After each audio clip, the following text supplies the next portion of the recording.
the other candidate. So Joe Ray, you've been with us before, but I don't think, Dan, that you have. So our format is pretty simple. We're going to ask both of you to briefly introduce yourself, bio, and do us the favor of telling us your age as of the middle of October when this issue goes to print.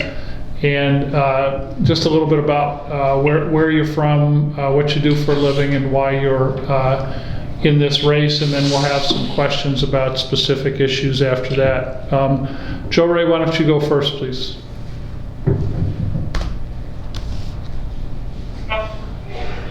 Okay. Sorry, one more time. Say this again, what you want me to go over?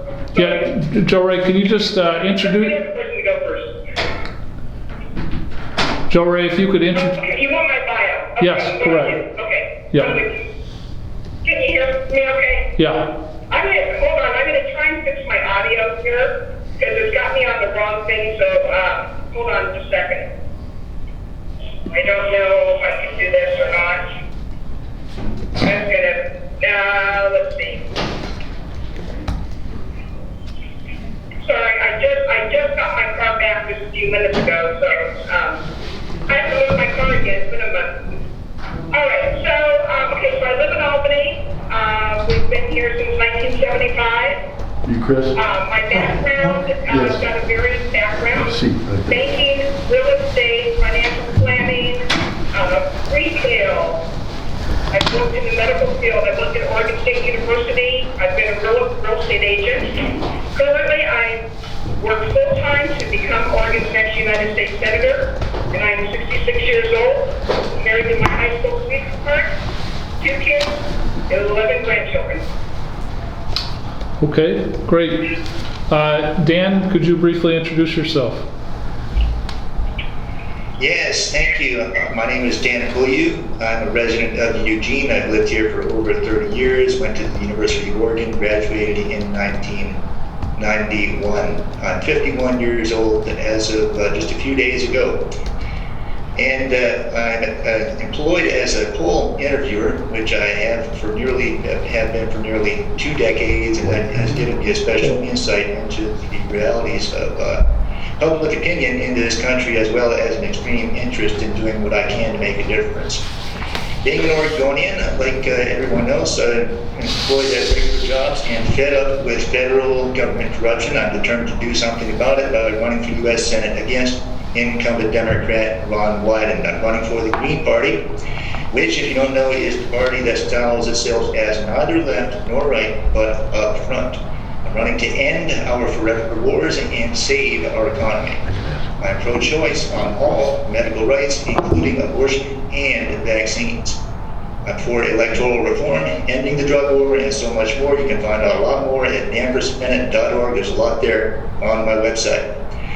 The Ukraine war, which was started by a U.S. court of coup in 2014, and the reckless trade war that Washington has built up around it, is now the pivotal issue of our time, and in my opinion, of this election. We need to stop prolonging this conflict, repair the economic damage we have done to ourselves, rid ourselves of the vile bigotry of Russophobia, and retire our public officials like Ron Wyden, who have been promoting it. More than ever, Americans can see that their government wars not only abroad, but here at home against its own people. It is time to stand up for our rights and take our country back. Dan, have you run for office before? No, and that's a good thing. I'm what they call an outsider. I see. Have you ever been involved in any community organizations, school board, civic involvement? I have been an anti-war activist on the front lines of studying and reporting on and telling the American people about our government's illegal wars abroad for nearly 2 decades. So have you been a Also lead? party organizer. I'm just trying to identify something in your past background, some particular accomplishment or achievement that says, oh yeah, he'd be a great senator. It's obviously, you know, you got views, but more than the views. So for example, were you a leading anti-war activist? Did you run an organization? Well, sir, we don't really have leaders in the anti-war movement. We have people who know what they're talking about, people that are energetic, and people that are at the forefront. In that sense, you could say yes. I have been, again, what my party calls up front. on-board issues, and we always have been. We are the ones that are challenging our foreign policy. We're the ones that are challenging Russophobia, which is a form of racism. No one else is doing that. So you can go with someone with a track record of promoting our corrupt system, or you can go with an outsider. Okay, thanks. Chris? Hi, I'm Chris Henry. I'm 58 years old. I come from a family, I was born 9 of 12, working class. My dad is Irish, I was raised Irish Catholic. My mom's Jewish, and I've got Jewish lineage, or she's not Jewish, she converted to Catholicism. And let me see, I've run before. Yeah, we remember you. A few times. For this seat or for others? I can't recall. Other seats. My dad died in 2007, and I was actually co-chair of the Pacific Green Party back then. So what party are you running? What band? I'm on the Progressive Party ticket this time, Gotcha. and upholding their ballot access. And can you remind us what you do for a living? I drive a truck. That's right. Yeah, my father was a truck driver, my grandfather a truck driver. I have another grandfather on my mom's side, and he was Eisenhower's speechwriter and personal assistant and family friend. He lived on Eisenhower Farm after the administration. And again, you've run for office before, but you've never been in office. I've never been in office. I've actually I've been on the neighborhood association in West Lynn, Willamette neighborhood association in the historic district. Gotcha. Can you explain? You're a member of the Progressive Party. I'm a member of the Okay. Progressive. How would you vote differently than a member of the Pacific Green Party? Can you identify an issue, or Dan, you as well, that you two would disagree on? I think mask mandates is a big one. You're in favor, then you're opposed, right? Yes, well, And vaccines. if you want a nuanced answer or just a plain and simple answer, the mask mandates, your organization is continuing to practice them even when there is no mandate remaining on. Right. We're just trying to establish the differences between the Pacific Green Party and Progressive, and we've heard that there's one. Okay, the Pacific Green Party, to my understanding, and Chris was a party member before I was, and then the Progressives kind of branched off before I joined, which was, I don't know, 10 years ago, Chris? No, were back still- in 2006. Okay, so are there any other issues where the two parties disagree?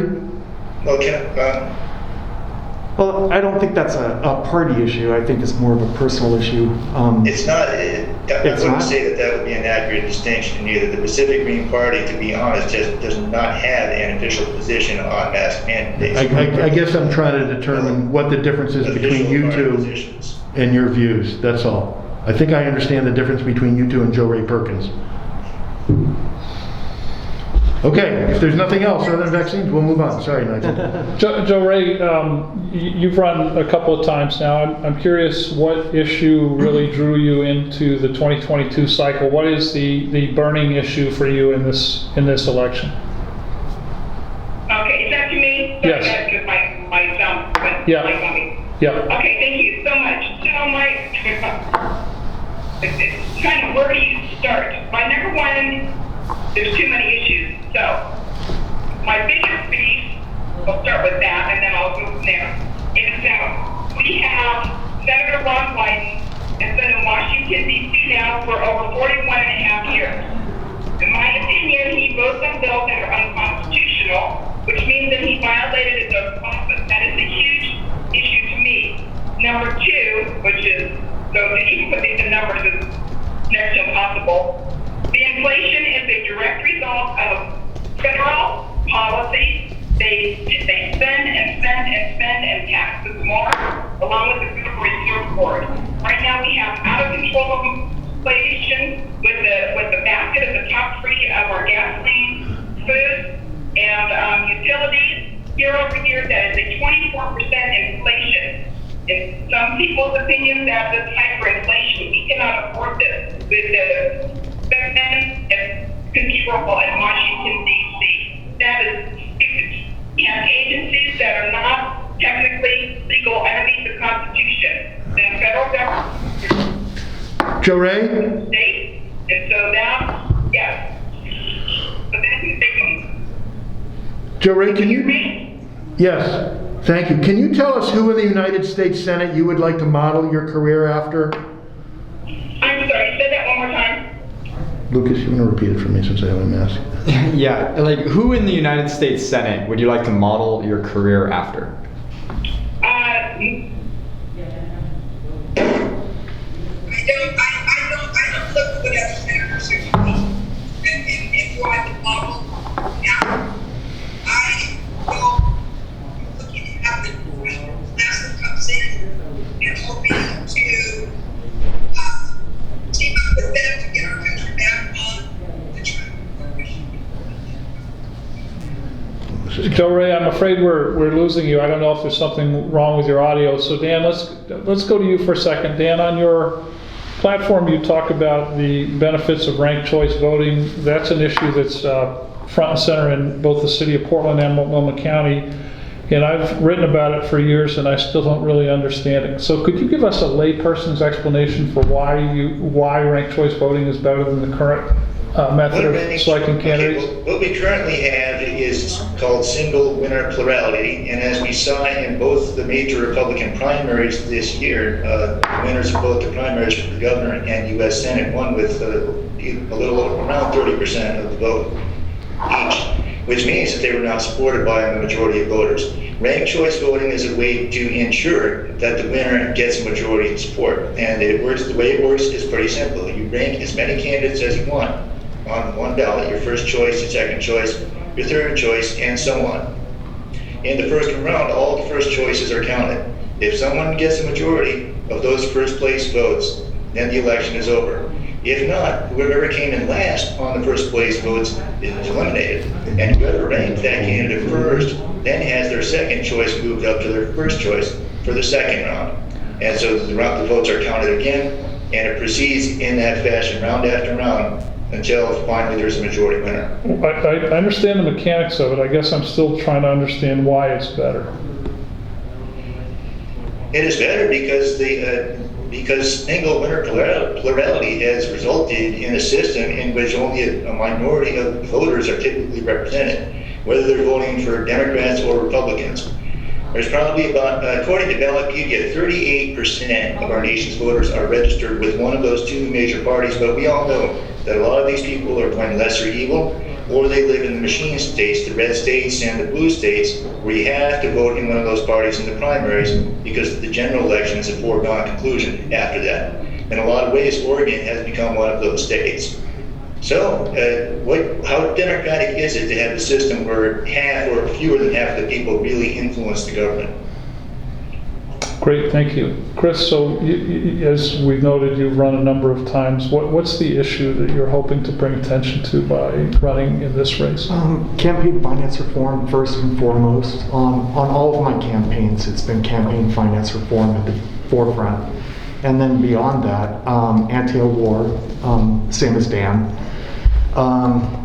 Other issues, single-payer health care, workers' rights, definitely. I'm a Teamster truck driver, and yeah, anything we could do, like raising the minimum wage,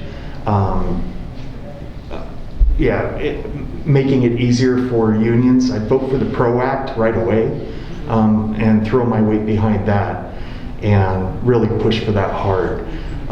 I don't think there are enough unions. I think workers need a voice at the table. Definitely, ranked choice voting, and the thing there to just bring it down to scale where people can understand is it does away with the spoiler effect. And that way, when I do run in all of my campaigns, instead of being asked, well, why don't you run for something smaller so you don't spoil this race? People can vote their hopes instead of their fears. Okay. And they're free to vote for me and then throw a vote to Ron Wyden or whoever they want.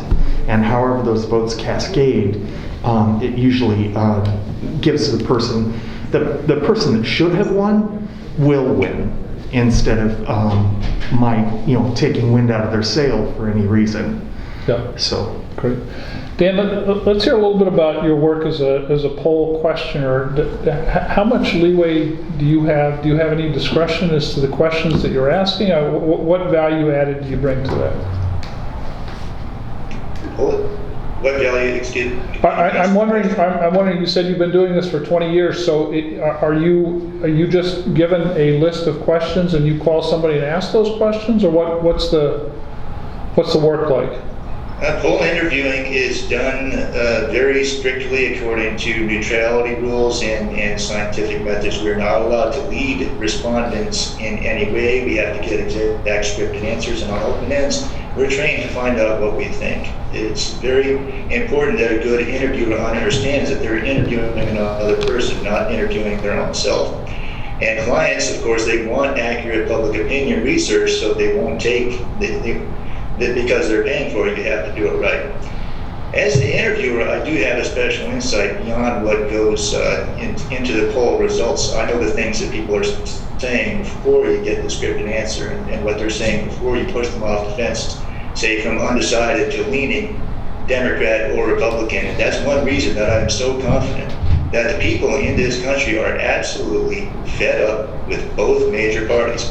And that's why I'm doing this, and I'm putting a lot of energy into it. Dan, do you ever poll with an eye toward ranked choice voting? I mean, I've just never seen a poll where they ask you who's your second choice. Wouldn't it make sense in a race that's got ranked choice voting?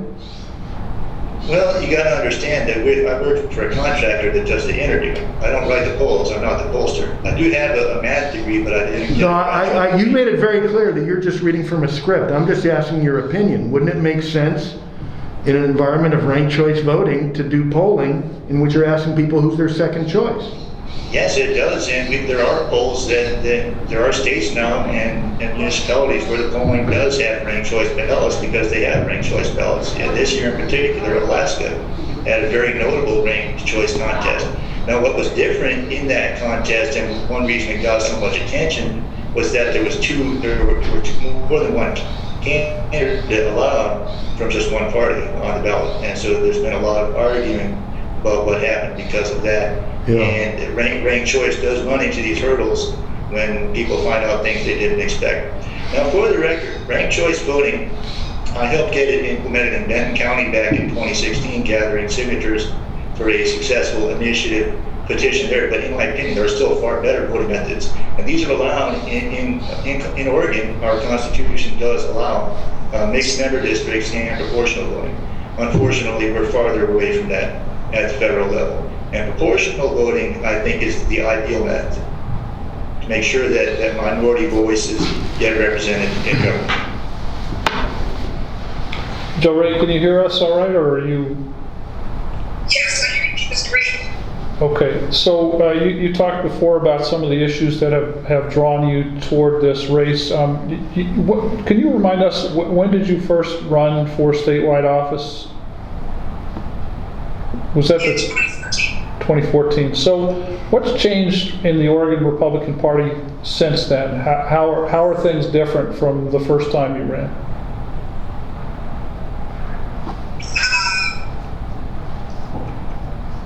We have a lot more people from the grassroots that are involved in the Republican Party now. We love more people that are concerned about the direction of which is going in our country. And so people that are just living their lives, or that weren't coming home to take care of their families, and we all want to do.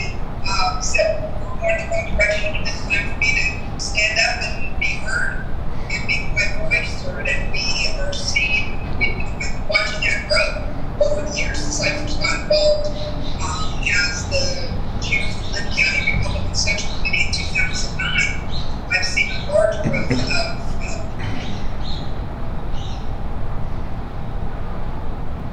I think she's frozen. I'm back. Can you? Yeah. Right. I have a quick question. You guys are doing this interview for possible endorsement. Why is Senator Rob White on this call? Shouldn't he be here as well? We would, of course, hope that we'd have all the candidates together, but we couldn't fit his scheduling requirements into our. Then why not reschedule it to a time when he's available?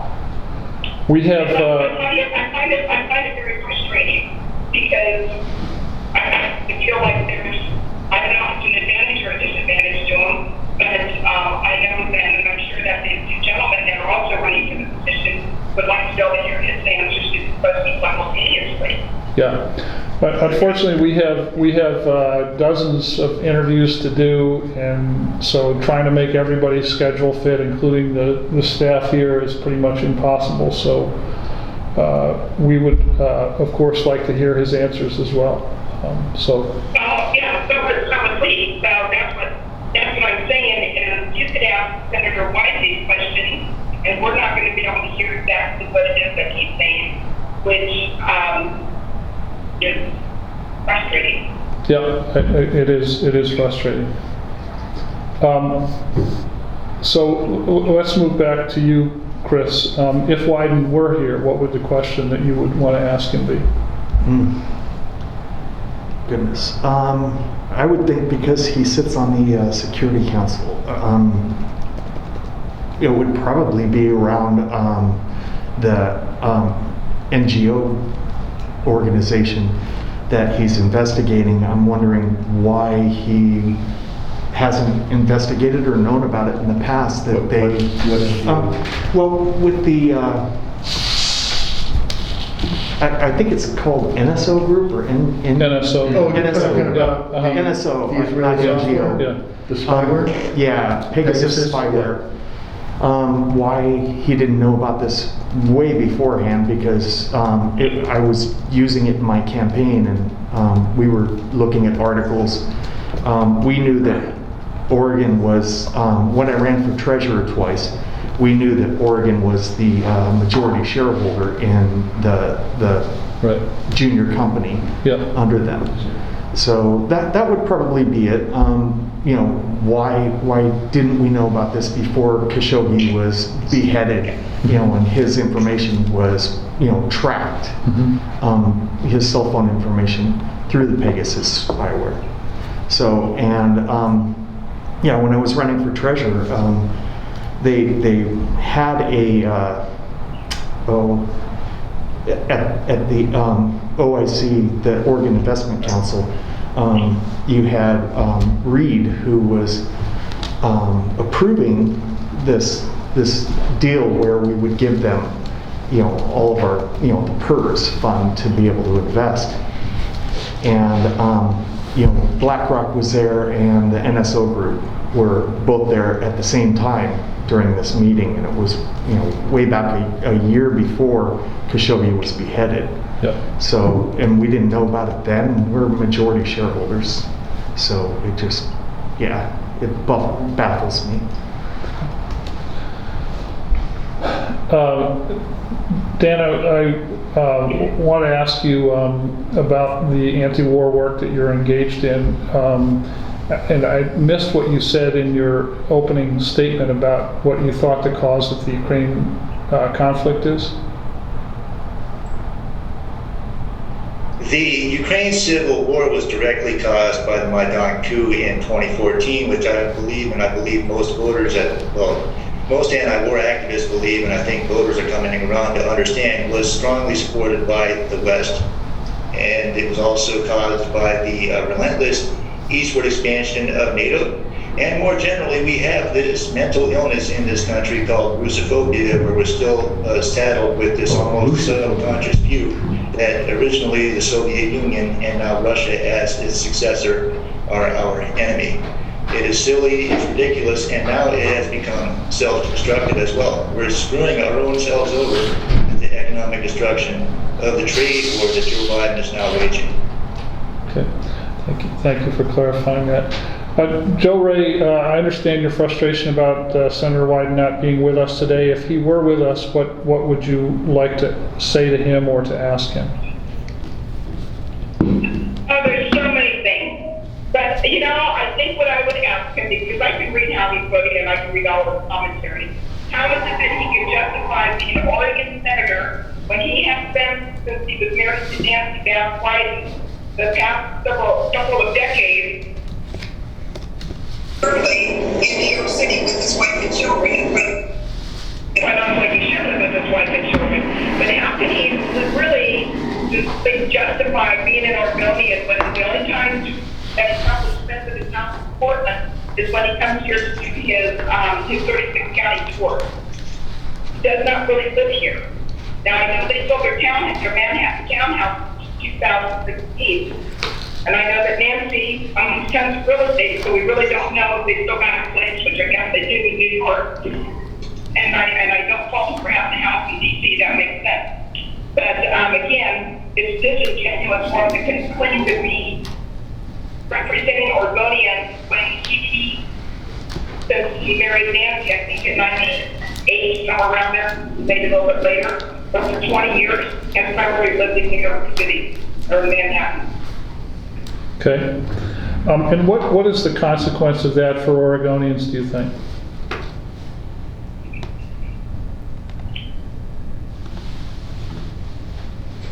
Sorry, I'm not hearing you. Lost the audio. I could not hear what you just said. I said, what is the consequence of him, what is the consequence of Wyden not living in Oregon? because you're supposed to live in the state in which you are representing as a senator. He's Right, a but- perfect bank. But He's a perfect bank. Okay. And he's not here with the people on a regular basis. He comes here maybe 36 times out of the year, more often when he's running for re-election. He's not here on a regular basis. Okay. Yeah, Dan, please. Not as somebody that this is their home. You know, I'm not going to divorce my husband, move out of state, and marry some multi-millionaire. It's not going to happen. I've been here since I was 16 years old. I've got all my grandkids here. I'm not moving anywhere out of the state. Yeah. I'm standing here to fight for people. I'm bringing let me know. I will be here as long as I can possibly get here. Not just to make the 36 county annual tour and be able to tell, hey, I visited all 36 counties in Oregon. Oh, boy, well, you should be doing that. You're being paid $170,000+ a year to represent us. The other question that I would ask him is he stands there calling his tax sheets while his wife just got $2.7 million in PPP money forgiven when she didn't even hardly rehire any of her people. How can he call his tax sheets? And then there's the insider trading of his wife. She bought stock in a solar company that, oh, by the way, was on a bill that Senator Wyden was working on that had to do with solar energy, and it was with that same company that it was going to positively affect. How can he live with himself and call other Americans? Jure, He's been there for 45 years and has written quite a bit of that and is the chair of the Finance Committee. Okay, those are great questions. Dan, what was the question that you would like to ask Dan? Yes, I would very much like to ask Ron Wyden why in 2016 he voted for, I had to look up the bill number, I think it was Senate Bill 2531, the Combating BDS Act. He was a co-sponsor of this bill to suppress the boycott and divest and sanctions movement. This has made him notorious in the Palestinian rights movement and in general the anti-war movement in this state. I would love to get an explanation from him for what he was thinking. Okay. All right, great. Well, we have another one of these coming up very shortly, so I'm just going to ask each of you to take a brief moment to tell us why you would be a better senator for Oregon than Ron Wyden. Chris, we'll start with you. Okay. I think my focus will I be, didn't hear the question because of lag. I'll repeat it in just a sec, but the question is why you'd be a better senator for Oregon than Ron Wyden, and we'll start with Chris. okay. I think first and foremost, Dan would probably agree, my focus would be anti-war. I'd also be working on a postal banking system and probably a national green infrastructure bank. There's a movement out there for a national infrastructure bank, but they leave sort of privatization in place. So it goes out to the private entities, and then they distribute funds and whatnot. I think it should be banking to where there are state banks and a group of state banks, and then also community banks, municipal banks that are all public banking system. So I'm big into that. I would say single payer healthcare, a lot of progressive issues that Senator Wyden does not touch on. I would bring those to the forefront, and especially the PRO Act. And I would probably take a huge leadership position in that. I'm also interested in co-ops and letting, there should be an avenue, just like there is collective bargaining agreements. There should be corporatization bargaining agreements to where, like Bob's Red Mill or Winco, but Bob's Red Mill, he was ready to retire and he gave it to his workers. There should be incentives in place somehow to say to owners of companies, even Willamette Wheat, hand it to the workers, give it to the workers, so that the workers can take leadership roles in the company that they've been with for years. And I think that's the next step from unionization, is that it's actually workers are handling the means of production. Great, okay. Dan, same question for you. Why would you be a better senator than Wyden? Well, I'm a better senator than Ron Wyden because our entire government is thoroughly and endemically corrupt, and I'm the kind of outsider who can make a difference. Even just one senator can get something done, and what I will do, what I can to accomplish, is to end our forever wars, starting address, and that includes ending the trade wars that have caused our downward economic spiral, stop our economic degradation, and get the government back on the people's side again. Again, go to danforsenate.org to find out more. That's Dan, FOR, Senate.org. Thank you. Joe Ray, last shot. Why would you be a better senator than Ron Wyden? Number one, I'm a Main Street American. My husband is a carpet installation contractor, and we know what everyday people go through, everyday Oregonians go through. We've been through the good, the bad, the ugly. We understand how this massive inflation is affecting so many Oregonians and Americans across the country. My staff and I will read every single bill in its entirety before I vote on it. And we're going to make sure that bill is 100% clearly constitutional. If the bill is not, regardless of who sponsors that bill, if that bill is not constitutional, I will vote against it. That is my promise, and I've kept that same pledge since I started this journey in 2014. I've never wavered from that pledge. And I think it's imperative that we have somebody who understands the role of the federal government and understands that the federal government is too big. They're spending way too much money, and I will push back on those spending bills. My hope is to get on the finance committee. Again, with my background in financial planning. And people should understand, even Senator Ron Wyden's own son, Adam, that his father did not understand business and how business is run when Ron Wyden came out with this idea of a billionaire's tax. And all it is smoke and mirrors. That's what he's good at. And I am a straight, plain talking person, and I understand how to take something that appears to be very complex and bring it down to the level where most everybody is able to understand it. Thank you, Joe Ray. Wait, and I also support term limits, and I will not be there longer than 2 terms, 12 years maximum. Thank you, Joe Ray. Joe Ray, can you settle once and for all the question of whether you have an affiliation with QAnon? Can you just put that to rest one way or the other? I'm sorry, what was that question? It's about QAnon and what your relationship... I'm not, you know what, we have too many issues in our country. We have the freedom of the press, the First Amendment. We have the freedom of the press, whether that be in print, such as Willamette Week, or digitally, or online, or on the television. We must have the freedom to read, watch, or listen to it.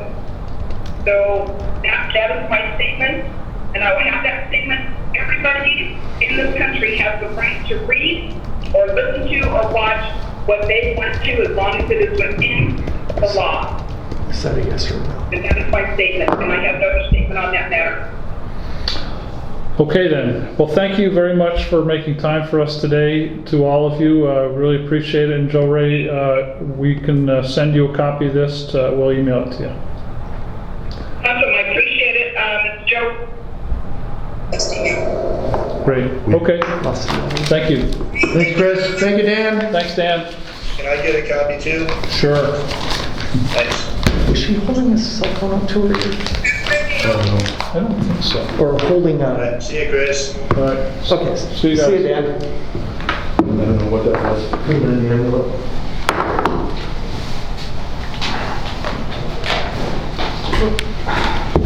Chris, nice to see you. Good to see you. Good luck to you. Thanks, Chris. Bye. Thanks.